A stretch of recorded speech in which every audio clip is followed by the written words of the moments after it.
Halo semuanya, balik lagi di channel sederhana saya. Pada kesempatan kali ini kita akan coba bahas mengenai sesuai janji ya. Jadi kita akan coba bahas mengenai penggunaan OBS itu sendiri. Seperti apa? Langkah pertama yang harus kalian lakukan adalah ya download softwarenya dulu ya. Kalian cari aja di sini, misalnya download OBS, cari di mesin pencari ya di Google, lalu di enter. Nah, nanti kelihatan nih yang paling pertama, klik ini. Nah, lalu kalian pilih aja nih installernya sesuai dengan operating system kalian. Kalau pakainya Windows, pilihnya Windows. Kalau pakainya Mac, pilihnya Mac. Kalau pakainya Linux, ya pilihnya Linux. Oke, karena di sini saya pakai Windows, download installer. Ya, klik aja langsung. Nah, OBS akan otomatis memilihkan installer sesuai dengan arsitektur operating system kita ya. Di sini saya menggunakan Windows 64 byte. Lalu ini klik oke, kita save. Lagi kencang ya.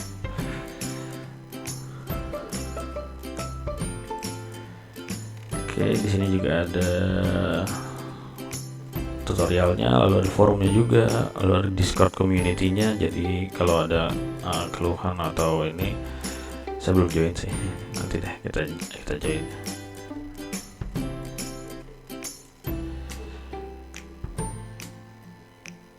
Oke, nanti kita join.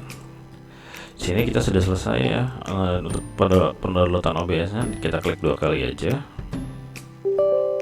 Yes. Oke, ini untuk instalasinya sendiri nggak perlu customisasi ya. Ini karena OBS-nya udah running ya. Jadi untuk proses instalasinya cukup next aja dari awal sampai selesai. Habis itu ya sudah running aja OBS-nya. Oke, kita asumsikan OBS sudah terinstall di PC teman-teman. Lalu langkah pertama yang kita lakukan adalah pada saat teman-teman melihat OBS ininya nanti ya, sebentar saya aktifin ini dulu, add scene belajar ya. Nah, oke, kita bikin studio mode dulu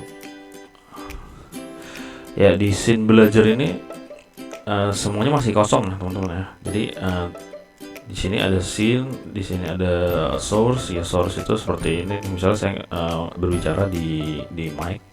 Nah, teman-teman bisa tambahin di sini, nanti kita bahas. Di sini ada audio mixer, di sini ada scene transition ya. Kalau pakai studio mode pasti akan keluar ini. Nah, jadi yang di kiri ada previewnya atau draft. Nah, di kanan ada live-nya gitu. Nah, di kanan teman-teman melihat live-nya karena ya di desktop saya kondisinya seperti ini. Gitu. Jadi kalau teman-teman menggunakan 2 kamera atau lebih, ya ini penggunaan studio mode kepake sih. Oke, kita mulai langkah awalnya dulu ya. Langkah awalnya adalah kita mau menambahkan contoh, kita mau menambahkan logo ya. Logo, jadi teman-teman mau broadcast sesuatu lalu menggunakan branding ya logonya. Nah, teman-teman bisa tambahkan di sini image. Oke, nah ini namanya biarin default aja. Oke, kita cari logonya di mana. Saya ambil contoh satu aja ya. Oke, yang ini deh. Nah, oke, udah kita taruh ya. Taruhnya terserah sih, kalau saya prefer sih di pojok kanan ya, karena biar kelihatan gitu, kecil aja. Oke, udah. Kalau udah selesai logonya ini, kita kunci dulu supaya dia nggak bergerak ya. Kita kunci, klik. Oke, logonya terkunci. Lalu berikutnya teman-teman mau nambahin apa nih? Mau nambahin misalnya Windows Capture ini fungsinya adalah untuk mengcapture Windows teman-teman ya. Kita ini add existing aja deh, Windows Capture sama aja. Nah, ini di sini teman-teman bisa pilih. Nah, teman-teman lagi buka Windows apa aja nih ya? Saya lagi buka Firefox, saya lagi buka Outlook, sama saya lagi buka Google Chrome. Nah, ini dari 3 ini mana yang mau ditampilkan di OBS? Ini teman-teman bisa pilih. Semakin banyak program yang teman-teman buka, ya nanti window-nya nambah lagi seperti itu. Oke, dalam hal ini kita akan coba broadcast OBS ya. Oke, next. Firefox maksud saya. Nah, ini kan nggak rata nih teman-teman nih. Cara ngerata ini gimana? Tinggal klik kanan aja, transform. lalu fit to screen atau Ctrl F ya ininya. Nah ini kan sudah kayak gini. Jika sudah, kita klik logo gemboknya ya di sebelah kanan ya, klik. Jadi dia tidak bisa ditarik-tarik atau tidak bisa berubah lagi. Logonya mana ya? Oke, logonya karena dia main softwarenya ini layer per layer ya, jadi logonya biar bisa kelihatan harus dipindahin ke atas dulu. Nah seperti ini. Jadi nanti semakin nambah bisa di ini. Oke, untuk logo sudah selesai ya. Lalu audio input capture. Nah ini penting juga nih, audio input capture ini kalau teman-teman mau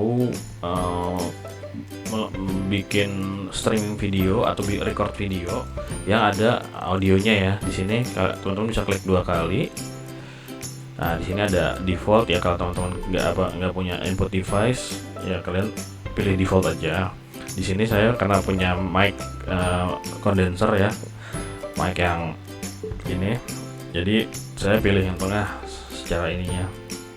Lalu okein aja. Nanti saya ngomong-ngomong gini kedengeran di OBS-nya. Kalau saya nggak masukkan ini ke dalam source, nanti saya ngomong-ngomong ini suaranya hilang. Gitu aja sih bedanya. Oke, udah cukup ya. Ini kita gembok lagi, lalu kita masukin lagi audio output. Kita nggak perlu karena kita nggak live-nya nggak mau dikeluarin di ini ya. Jadi audio output ini misalnya teman-teman live, lalu teman-teman mau di broadcast ke misalnya speaker aktif ya. Nah itu ini kalian perlu ini nih, audio output capture. Kalau nggak dia nggak akan mengeluarkan suara nanti. Oke, ini nggak usah kita praktekin karena nggak akan kedengeran juga di online seperti ini. Lalu untuk yang ketiga adalah browser. Browser kurang lebih sepertinya sama seperti window tadi ya. Kalian bisa gunakan window untuk capture browser atau bisa juga kayak gini, browser aja. Nah cuman browser ini kalian harus masukin URL-nya nih. Oke ya, kita masukin aja OBS project. Nanti dia akan kelihatan di sini. Kita bikin full screen aja deh. Oke, full screen. Oke, nggak mau nih browsernya. Kita ganti coba ininya, pakai misalnya Instagram. Oke ya, misalnya Instagram. Kita buka. Mau nggak dia kelihatan Instagram?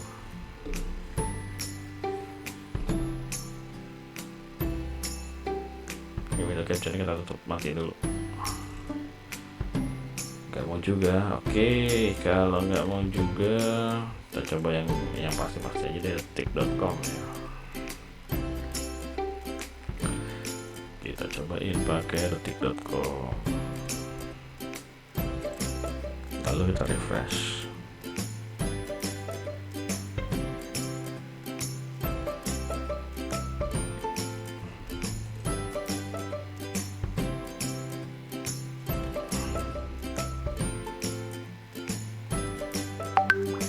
Oke, untuk detik.com ini sepertinya kita harus switch screen dulu nih ya, harus kita transisikan ke scene yang aktif ya.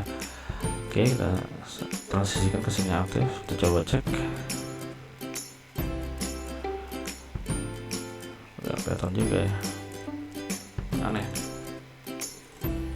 Oke, nanti kita troubleshoot belakangan. Kita matiin dulu. Kita cobain lagi untuk yang color source ini untuk background aja ya teman-teman ya. Saya belum pernah pakai sih, terserah aja. Jadi kalau teman-teman mau backgroundnya merah kayak gini, lalu menampilkan logo atau apa, nah drag aja sih. Nah seperti ini nih. Jadi misalnya teman-teman mau ngomong setengah halaman lalu backgroundnya merah seperti ini ya. Ini kita nggak perlu biarkan aja hitam karena kan backgroundnya akan desktop atau web browser ya. Oke, kita next ke display capture. Nah ini yang penting nih, display capture ini fungsinya adalah kalau teman-teman mau menampilkan muka ya, atau ini display capture ini untuk mengcapture Windows ya. Jadi untuk mengcapture semua ini nih, semua desktop apa yang teman-teman tampilkan di desktop ini bisa di capture menggunakan display capture ya.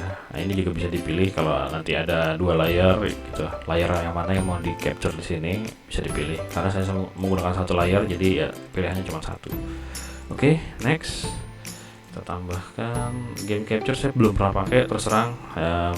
Ya kalau image tadi sudah, lalu image slideshow. Nah ini menarik nih kalau teman-teman mau menjadi pemateri online misalnya gitu, seperti yang saya lakukan sekarang lah. Cuman saya kan tanpa slideshow ya. Kalau mau pakai slideshow juga bisa sebetulnya. Jadi kita masukin aja materi online-nya misalnya apa ya, sebentar. Oke, nah misalnya ini nih, kita masukin aja seperti ini ya. Ini kan kanvasnya menggunakan Instagram ya teman-teman, standar Instagram. Kalau teman-teman mau baca Instagram saya ya boleh juga, silahkan, gak ada yang larang. Oke, slide-nya saya sarankan menggunakan manual saja. Jadi kita tahu kapan harus membalik halamannya. Ini kayak kalau saya transform ke feed kayaknya ganggu deh. Oh enggak deh, seperti ini ya. Oke, di sini untuk setting, karena kita pilihnya manual, jadi kita harus setting hotkey ya, istilahnya shortcut gitu. Nah di sini kita pilih aja, misalnya itu namanya apa, image slideshow ya. Kita cari di sini image slideshow, yang judulnya image slideshow. Oke, nah ini dia. Play pause-nya misalnya saya mau menggunakan tombol space gitu. Lalu restartnya saya menggunakan tombol backspace. Lalu stopnya enter. Next slide-nya saya tekan tombol kanan. Lalu previous slide-nya saya tekan tombol kiri. Ini shortcut-nya seperti ini ya. Kalau sudah apply atau langsung oke juga nggak apa-apa. Oke, kalau udah seperti ini ya udah kita klik kanan aja, klik kanan. Nah, nanti dia pindah slide seperti itu. Lalu klik kanan lagi, pindah slide lagi, klik kanan lagi, pindah slide lagi, pindah slide lagi, pindah slide lagi, seperti itu ya. Jadi sebanyak materi yang kalian masukkan tadi di bagian image slideshow. Oke ya. Nah, kalau sudah oke, kita matikan dulu. Tuh. Lalu kita lanjut di media source. Oke, media source ini kalian misalnya mau jadi content creator bagian review video misalnya. Oke ya, saya ambil contoh Jurassic World ya. Karena yang ada di apa? Di PC saya kebetulan ini. Nggak mau dia. Coba yang lainnya, coba yang kita coba yang lain di movie misalnya, anime lah ya, di Digimon. Oke, MKV mau ya. Mau nih, sip. Itu. Jadi seperti ini ya teman-teman ya. Jadi misalnya teman-teman mau jadi content creator untuk review video gitu, ya udah ini aja. Ambil ini, logonya ditarik ke atas, misalnya image-nya ditarik ke atas seperti ini. Kemudian teman-teman tongolin muka di sini, atau terserah kalau nggak mau tongolin muka juga nggak ada masalah sih. Itu seperti itu ya. Ya udah ngoceh-ngoceh aja di sini. Teman-teman mau bahas film apa, ya, pahami dulu filmnya seperti apa, lagi itu kasih review, kasih komen lah, nyinyir. Kayak kalau udah oke, ini sampai sini aja ya untuk media source-nya. Kita close nih. Misalnya mau di review lanjut ini bisa juga sih, nggak ada masalah. Jadi teman-teman tinggal majuin aja sampai dia filmnya habis gitu ya. Oke, close. Media source kita udah bahas. Lalu fungsi apa lagi sih yang ada di sini? Scene. Fungsi scene ini sebetulnya kalau teman-teman ini untuk pemain gede ya. Scene. Jadi teman-teman mau nampilin scene di dalam list source ini, misalnya scene-nya face ya, existing misalnya. Face gitu. Oke. Nah, kelihatan. Sorry ya, gelap ya. Karena ini lagi dimatiin lampunya di kamar saya. Oke. Jadi teman-teman mau tambahin scene yang ada di sini menjadi di sini gitu. Bisa ditukar-tukar gitu. Seperti itu. Lalu kita mau bahas berikutnya adalah teks ya. Di sini teks fungsinya ya untuk kasih teks ya, misalnya selamat datang di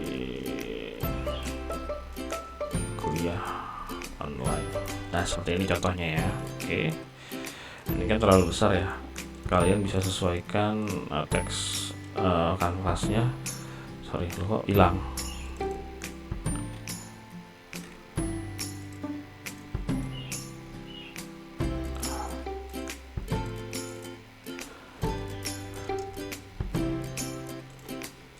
Kok hilang? Sorry, nggak sengaja ke ini ya. Kita ulang aja deh, daripada ribet. Oke, add ulang teksnya, teks GDI. Oke, kita masukin aja selamat.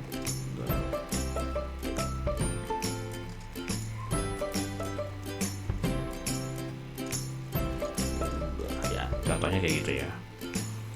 Ini kan terlalu besar nih. Tadi ke flip terus hilang gitu dia. Pelan-pelan ngeflipnya ya teman-teman.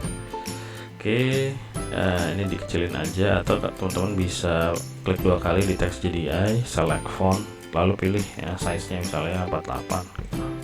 Jadi kecil banget ya. Misal kita kasih custom deh 150 ya, 150. Nah, seperti ini ya untuk kasih teks. Di fitur teks ini ada apa aja sih? Nah, di sini ada, kita select font aja. Di sini ada font ya, tipe font ya. Misalnya sukanya ya, selera font orang kan beda-beda ya, mungkin sukanya yang lain. Kita kasih ini, kelihatan kita kasih kayak content signature aja deh yang keren ya.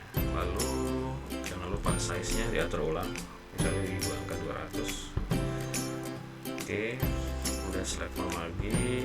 Font style cuma ada regular ya, karena ini font custom ya teman-teman ya. Oke, cukup ya. Lalu kita cek colornya. Nah, ini teman-teman kalau mau ganti warna dari fontnya bisa di sini, warna merah atau warna kuning terang ya. Nah, jadi dia lebih menyala gitu ya. Lalu kita bisa ngapain lagi sih? Bisa digradasi juga warnanya. Misalnya kuning gradasi dengan hitam, contoh ya. Oke, nah jadi seperti ini. Lalu misalnya digradasinya dengan merah tua. Oke, nah jadinya seperti ini. Seperti itu ya. Lalu gradasinya juga bisa diatur ya, mau miring, mau custom di mana gitu. Ini digerakin aja di sininya. Lalu background colornya kalau memang ada, kita kasih putih aja deh yang kontras. Seperti itu. Oke. Nah, ini opacity-nya jadi tinggi dulu baru dia ngambil backgroundnya kelihatan. Oke. Untuk penggunaan teks sendiri sudah cukup ya. Lalu biasanya di kuliah-kuliah online itu ada yang teksnya berjalan ya. Nah, cara bikinnya seperti ini nih teman-teman, untuk bikin teks berjalannya. Klik teks GDI, lalu klik filters. Nah, teman-teman bisa tambahin di sini. Kita scroll ya, nama filternya scroll. Lalu di sini ada 2, horizontal speed dan vertical speed. Di sini biasanya kan kalau tulisan berjalan itu horizontal ya, bukan dari atas ke bawah ya. Biasanya dari kiri ke kanan atau kanan ke kiri ya.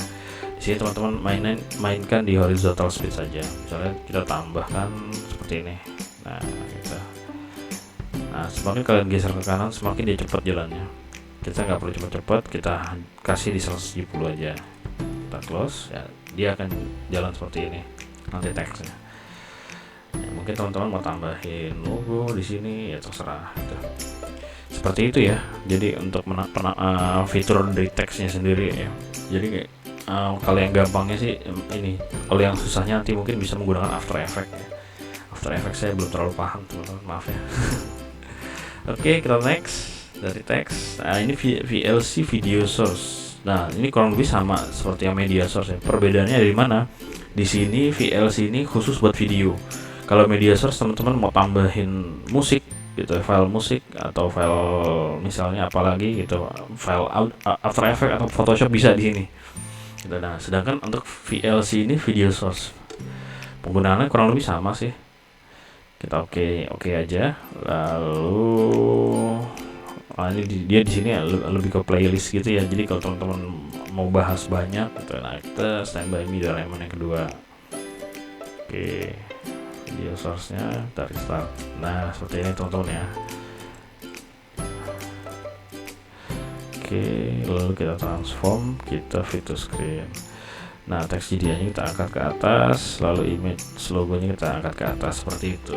Jadi, nah teman-teman kalau mau bahas review film gitu, seperti ini aja nih caranya. Itu ya. Di sini kita matiin dulu. Kita close, oke. Nah, kita lanjut ke video capture device ya. Video capture device ini fungsinya untuk apa? Untuk misalnya teman-teman punya ini, aduh ini gelap banget ya, nggak usah ditampilin ya orangnya. Deaktif aja. Nah, dia ada misalnya teman-teman punya kamera, lalu teman-teman mau menampilkan wajah kalian ya di pojokan bawah. Biasanya sih nggak harus di pojokan bawah, mau di tengah kayak mau di pojokan atas, itu tergantung selera sih. Cuman saya ngelihatnya mayoritas content creator yang memberikan materi dia kalau nggak full screen dia di pojok kanan bawah gitu ya. Oke ya, sampai sini oke. Nah ini karena saya nggak punya kamera SLR yang connect ke OBS, jadi di sini adanya HD user facing. Di sini kalau saya aktifkan nanti kelihatan muka saya. Tapi karena di kamar dan gelap nggak perlu lah ya. Oke, kurang lebih penggunaannya seperti itu sih. Oke, kita close aja ini ya, kita matikan. Lalu ada yang window capture ya. Windows capture ini dia kalau nggak salah saya sudah tambahkannya di bagian bawah ya. Windows capture ini fungsinya adalah untuk capture ya itu window-window yang terbuka ya. Windownya apa aja sih? Nah kalian bisa lihat nih, ini namanya window ya nah ini namanya window. Ada OBS, ada Mozilla Firefox, Spotify nggak dihitung karena dia aplikasi. Ada WhatsApp, ada Outlook. Nah ini window namanya. Nah ini yang kalian bisa tampilkan di sini gitu, kecuali Explorer, kecuali Windows Explorer sama Spotify sama OBS ya, sifatnya aplikasi ya. Seperti itu sih teman-teman. Oke, mungkin dari saya cukup sekian ya untuk materi penggunaan OBS-nya sendiri, instalasi maupun penggunaan OBS-nya. Jika teman-teman ada pertanyaan yang seputaran dengan ini atau live streaming lainnya, teman-teman bisa kontak saya di kolom komentar atau bisa pergi ke Instagram saya yang ada di sini nih, Dimas Taruna. Nah, teman-teman kalau mau langsung japri saya juga di Instagram boleh, silahkan. Kita tidak menutup diri, kita sama-sama belajar aja. Gitu ya, ini Instagram saya teman-teman.